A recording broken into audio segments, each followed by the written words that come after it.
Estamos de vuelta para conversar con Héctor Díaz, especialista en financiamiento político, además de ex fiscal electoral de México. Él es un consultor y observador internacional que ha trabajado en 12 países de América Latina brindando asesoría sobre temas electorales de justicia y democracia. Héctor, ¿qué tal? ¿Cómo está? Bienvenido. ¿Qué tal? Muy buenas tardes. Bueno, hablemos de la financiación de los partidos, que usted sabrá es un tema que está muy en boga en nuestro país, que genera muchísima polémica. Y entiendo que es algo que recorre toda América Latina. ¿Cómo se financian los partidos, especialmente en los tiempos electorales? ¿Existe el sistema perfecto para legislar esta situación? Mira, uno de los grandes problemas en la última década de América Latina es el tema de la fiscalización del dinero en la política. Hay en América Latina algunas experiencias que han generado tensión. Yo te puedo decir que América Latina se caracteriza por tener todo tipo de prácticas organizativas funcionales para la organización de las elecciones, pero el tema del ingreso y gasto de los partidos políticos sigue siendo un tema, digamos, latente y una preocupación en la agenda política electoral de todos los países.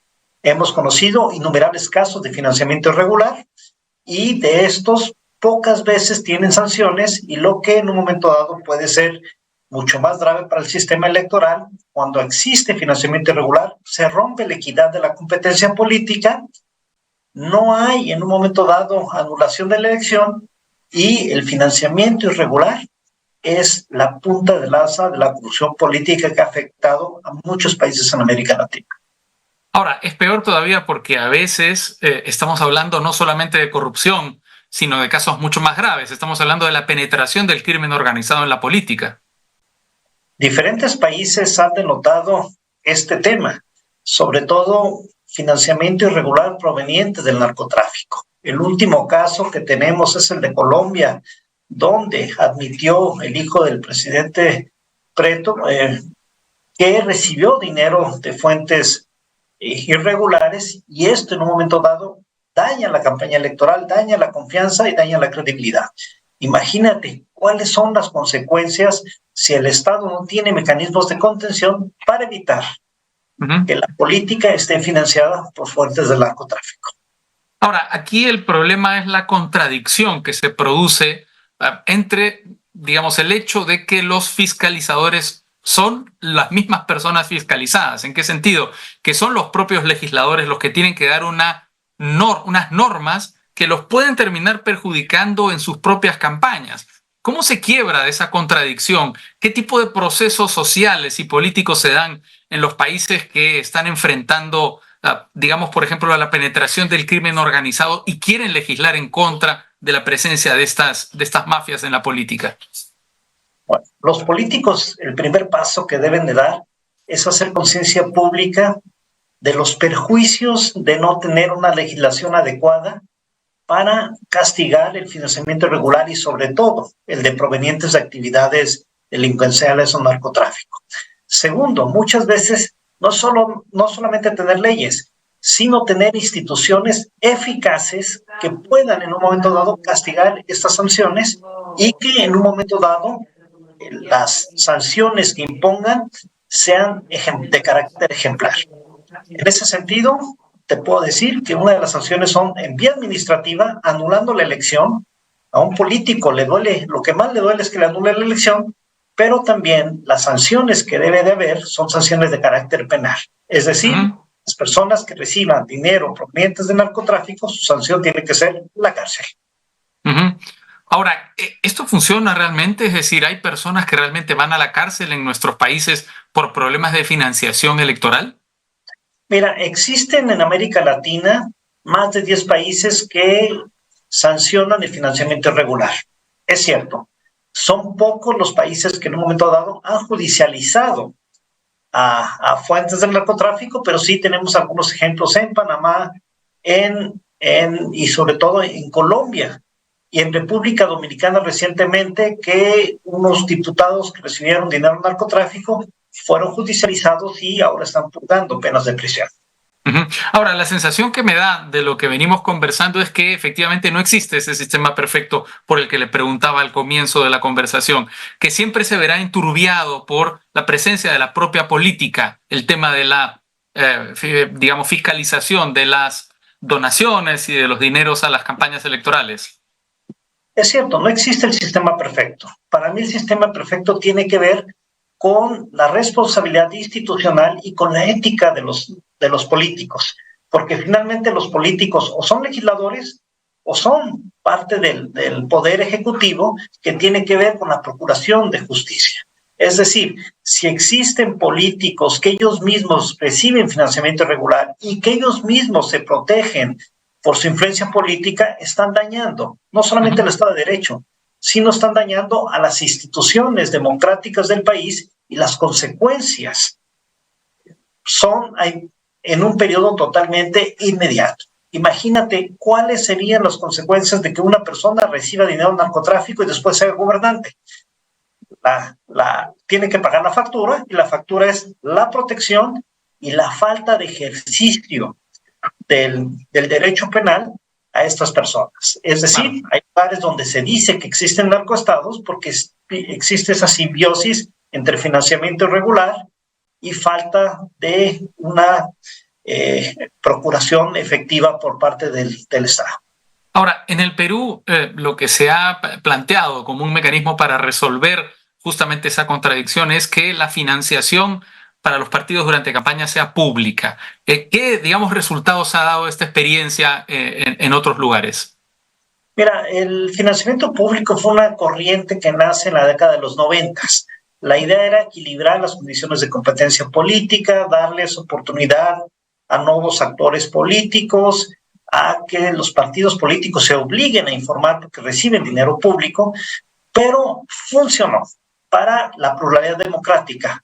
Ahora hemos visto que estos lugares donde el dinero público llegó a los partidos políticos no ha sido suficiente para evitar el financiamiento irregular, que los partidos no cumplan con sus topes de gastos de campaña y, por supuesto, el gran problema que tenemos ahora son fuentes irregulares de financiamiento que están generando corrupción en innumerables países de América Latina.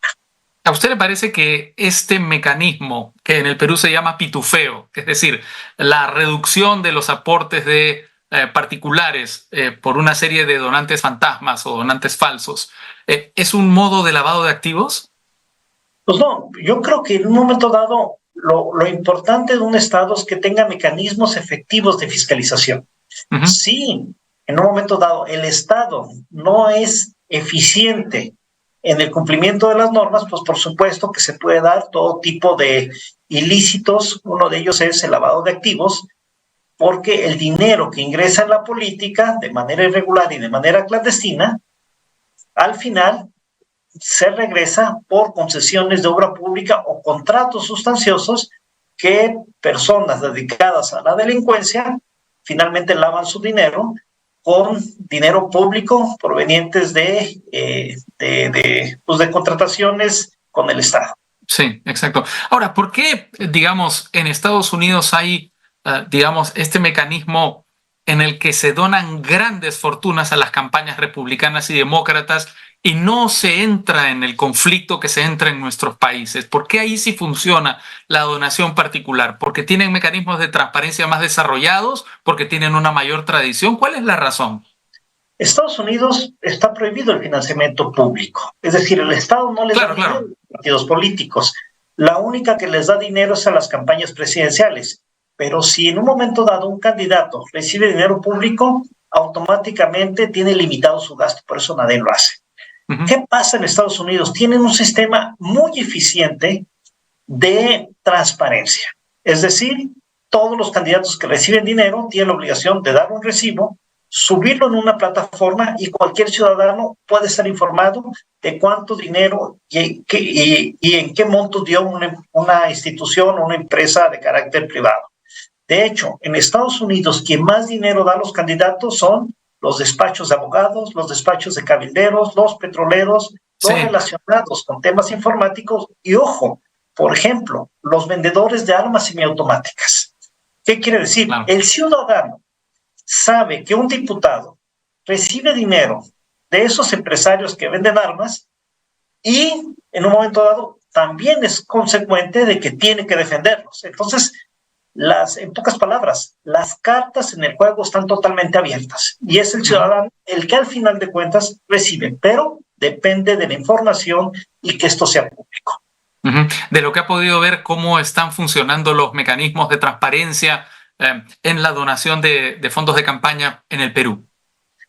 Bueno, Perú está iniciando una política pública para transparentar los fondos en campaña. Creo que lo importante es que la institución realmente sea efectiva para poder captar y hacerlos públicos, que los partidos políticos y que los candidatos se acostumbren como un mecanismo de regularidad informar de quién recibe el dinero, en qué cantidades y cómo lo gastan, y que también exista los ciudadanos o las instituciones educativas especializadas en la materia en que estén verificando. De nada sirve que estos informes sean públicos si esa información no es utilizada para hacer un análisis y en un momento dado una relación de ingreso, gasto y posiblemente lo que la consecuencia pueda tener de esta operación. Usted ha sido invitado justamente por la OMPE, la Oficina Nacional de Procesos Electorales, el Programa de las Naciones Unidas para el Desarrollo y la Agencia Española de Cooperación Internacional para dar una ponencia sobre transparencia en las finanzas partidarias y también por el lanzamiento de la nueva versión del portal Claridad, que es el día de mañana, entiendo. Así es. Y para mí lo importante es que este portal se empiece a utilizar. Todo nuevo mecanismo política pública en materia electoral es de aproximaciones sucesivas. Los partidos tendrán que hacerlo como un mecanismo de regularidad, los ciudadanos tendrán que usarlo y esto tiene que ser totalmente funcional. Yo les ponía el caso de Mexicano, en el cual existe un índice de cumplimiento en transparencia por parte de los partidos políticos y en 6 años uno puede ver de que los partidos no les gustaba informar hasta que ahora lo ven como un esquema de total normalidad. Cuando esto es así, realmente esas políticas públicas electorales funcionan y sobre todo pueden ser muy efectivas para evitar financiamiento irregular, gastos inadecuados y por supuesto un esquema complejo, difícil, que todo el mundo tiene que atacar, que puede tener un vínculo con la corrupción política. ¿Ya pudo jugar con el nuevo portal Claridad? ¿Ya lo ha podido probar? ¿Qué le ha parecido? No, mañana se presenta.